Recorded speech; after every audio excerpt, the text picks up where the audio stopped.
Good evening, I guess, or late afternoon. Thank you for inviting me to this. It's interesting for me to be here. I have a 35-year career in investing in technology companies, mainly on the Wall Street side, but also with a software hedge fund. But now I'm an angel. And I was fortunate to start my career at a boutique firm in the 80s that actually kind of bankrolled the software industry. So we were doing the IPOs of Microsoft and Oracle, and those were the days when you wouldn't take a company public until they had 15 and 20 million in revenues. They had 20% operating margins, and they were actually valued off of PE. So not unicorns that we're seeing these days. But I want to talk a little bit about Golden Seeds, and I want to talk about the angel investing process. And you'll see that Golden Seeds is really focused on women, but I think the basics of angel investing are there, and hopefully you will get the idea that women actually add a lot of value to companies, and we'll go forward from that. So we were started in 2000, started in 2005, and there were a couple of basic things that we saw. We saw that, there were 40% of businesses that actually were run by women, but of startup money, only 3% were getting startup money, and angel investors at that time were only 5%. Fast forward 10 years later, this chart only goes up to 2014, but the women-led companies went from 3% to 28%. The growth of women angels actually went from 5% to 26%. Oops. So basically, what we were seeing is that we were able to put together a network at Golden Seeds that was formed by, we now have 300 angel investors, and we have 20% are men. But we have a lot of women that are lawyers or women and men, lawyers, doctors, finance professionals, people from the media, people from academia, people from corporate organizations. And the idea behind this was, first of all, we want to make money. But second, we really wanted to help these women get established with not only the dollars, but mentoring and connections and networks and et cetera to really help them build their companies, because we look at it as a long process. It's not a quick turnaround. Angel investing, typically you have to think you're going to be in there maybe for 7 to 10 years, depending on the type of business that you're in. So women continue to seek funding in record numbers, and now they're basically 36% of the venture investors that are women. Back in 2005, Golden Seeds was one of just 5 companies that was doing it, and now we see many more that are actually investing, not just in women, but I mean these focus on women, but there are obviously many other angel networks. But we are the largest women's angel network in the country with 300 members. We started in Boston, New York, and Silicon Valley, and then that pretty much paralleled where we're seeing the pockets of investment, and now it's spread out. So, but still, most of it, what we invest in, is probably in the Northeast, California, and a lot in Texas. But obviously, these startup accelerators are moving everywhere. So how does the process work? And I think this applies to angel investing, and it's good to know maybe how this funnel works. So in the last 10 years, we've seen 3,000 deals, 3,000 applications, and we've invested in just really about 3% of those. So this is probably a couple of months old now. I think we've made a lot of investments in the last 6 weeks or so. So the invested capital that we have is about 85 million, and that's only in 80 companies. So the process is a long process, and there really are only a few companies that we end up actually investing in. And venture cap, just sort of another issue on why we think women are important is because they're really, you've heard all this, but 3% of women are CEOs, and venture capitalists really don't have many women executives in their firms. VCs actually only have 6% of their partners that are women, and they're 70% have no women partners at all. So what do we look at and what do we value? And I think this is true of many companies and not just women, but many of the companies that we have are often first-time entrepreneurs, but they have experience. They probably have 10 years experience. And they're focused on problem solving, and we're seeing more and more, not just impact, but social impact. But many of these firms start with 45% less capital than men, and they are able to scale with 40% less than men. So where do we invest? We have 4 or 5 areas that we've invested in. It's enterprise software, which is B2B, consumer, B2C, digital media and entertainment, life sciences and hard sciences, and big data. Of these companies, just bringing in the IP, and this is particular for me. I mean, looking at software companies and mobile and apps, as was raised before, if a company has IP, that's really not the top of my list for investing. Because the market moves so fast, the apps change so fast, the software changes so fast. What's more important to me as an investor is to actually see a company that can get a product out, build their user base, and having IP is a nice to have, but most startups, really in software anyway, only have a patent that may be filed, and really don't end up getting patents. But if they get too hung up on patents or copyright, and I've seen this over the years, they sometimes lose sight of the creativity and the innovation. And some investors will invest in IP, but take for example, the investors are waiting for BlackBerry to sell their patent portfolio. It's been a pretty long wait, and the stock has. you could invest your money better someplace else. So just to show you some of the companies that we've invested in.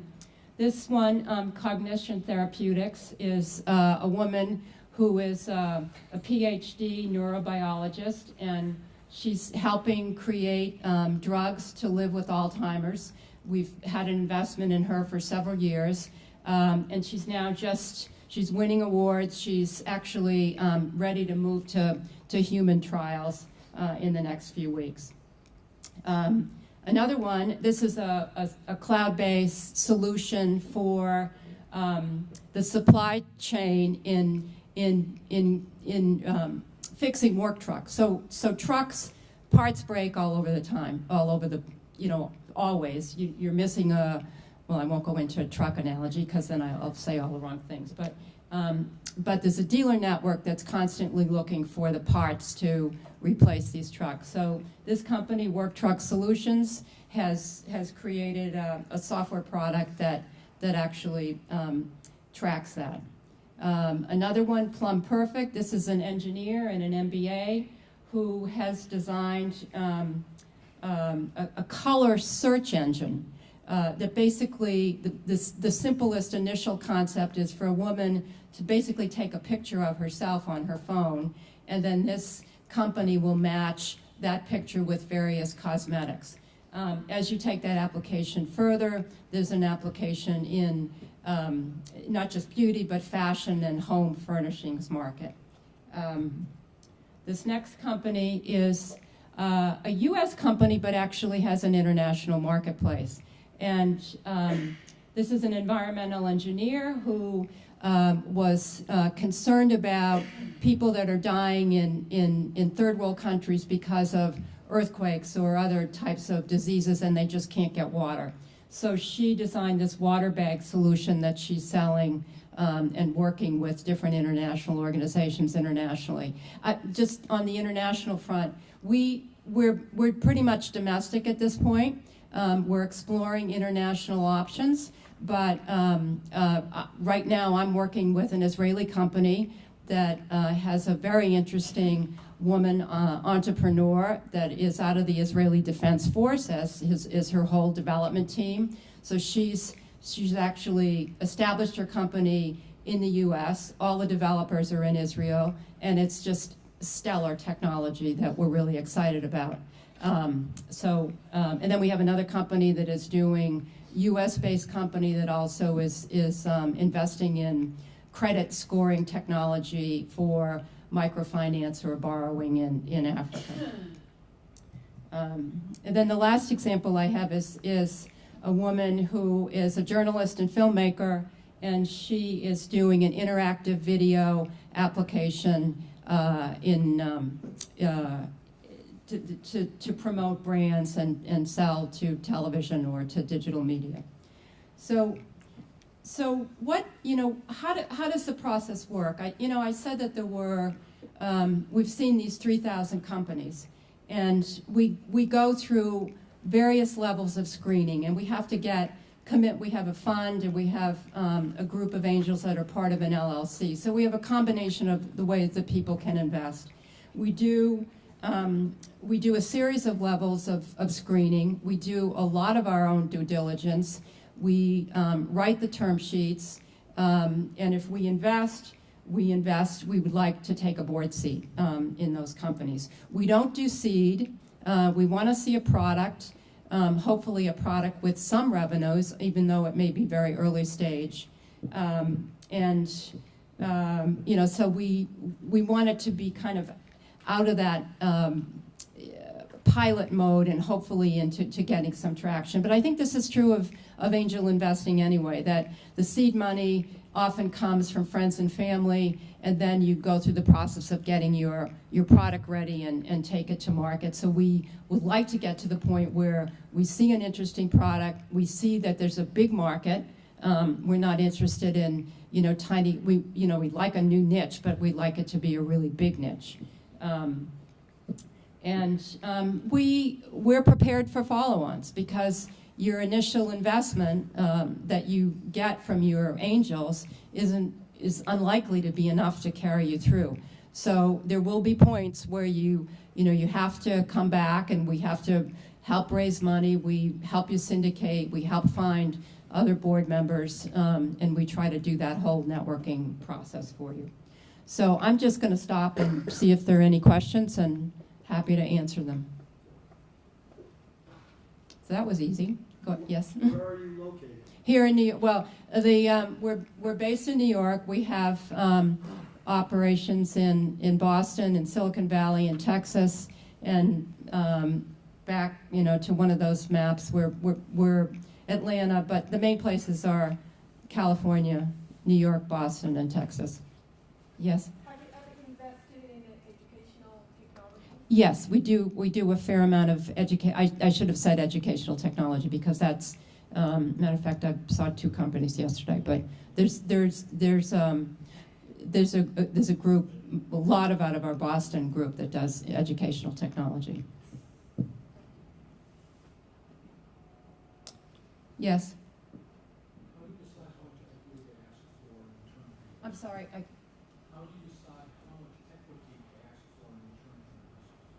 How do we decide how much equity? Often the entrepreneur has had some investment, and they have figured out the amount of equity that they need to get through. It should be 18 months to 2 years, and we typically see anything from $500,000 to 2. I've just seen one that's 10, but that's usually bigger, and that's usually syndicated. So, but we ourselves in those early investments could do anything from $500,000 to $2 million in the Series A. But then we expect that there will be follow-ons, so we know that there's going to be more money that we have to invest as time goes on. Yes? Sorry, one more question. How do you define women enterprises? Is that Oh, that's important, because under our definition, the woman only needs to have 20% of the equity. So it isn't, we're not saying we don't invest in men, but we'd ideally like to see a woman founder and with at least 20%, or a woman CEO or in a C-level position. But many of the companies have men, and sometimes when companies pivot, as they do, the founder steps aside, and often and frequently there's we bring in both genders.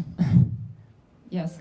Since you're asking for a board seat, do you usually play the lead investor role, or? We, most of the deals that we do, we are the lead investor. So we'll do the term sheet, and we, since we've done so many of these, we try, we can get a lot of the documents done pretty quickly because they're fairly standard, so we can help the entrepreneur cut down on their legal costs and our legal costs. So if we have a sizable piece of the first investment, then we'll ask for a board seat.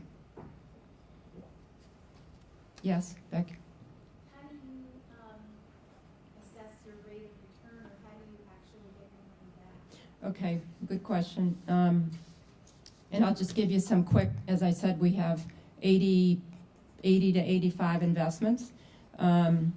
So far, and it's a slow process, but we've had 4 exits that have returned 100% of capital. And one was,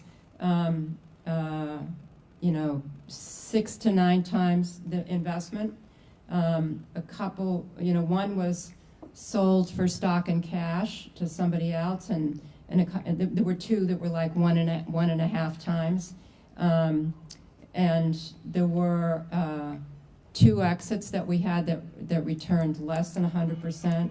We've had 13 liquidations that didn't return anything, and that's typical because it's, you're not all of these are going to work. And then we have 59 companies that are still active investments. 26 of those are tech, 17 media and consumer, 14 life sciences, and 2 financial services companies. So it really depends on the success of the company to know, to see what the returns are. Do you also invest in a niche market? In a niche market, some of them are pretty what do you mean by niche? Because More about technology? we do a lot. We do a lot of technology. Of the companies that are operational, basically half of them are technology, and then the ones that are media are really digital media, and the life sciences companies are have a high tech component. Yeah, other than the equity, what else do you get involved with? Like, how do you help them? How do we help them? We help them with financing. We help them syndicate. We help them if we have relationships with customers or partners. Oh, there was one thing I actually forgot to mention, is that one of our companies I actually heard today mentioned by the Bird Group, and it was Chromis Fiber Optics, which is one of our investors. So I was pleased to hear that. So I don't know how that connection was made, but or if we had anything to do with it, but I'll take credit. But it's we really try to work. We've got a big network, so we really try to work every angle that we can as far as whatever the problems are along the way. And it doesn't always work, but many of our investors have had long careers in a variety of different industries, so we usually can find somebody to help. Okay, great. Thank you very much.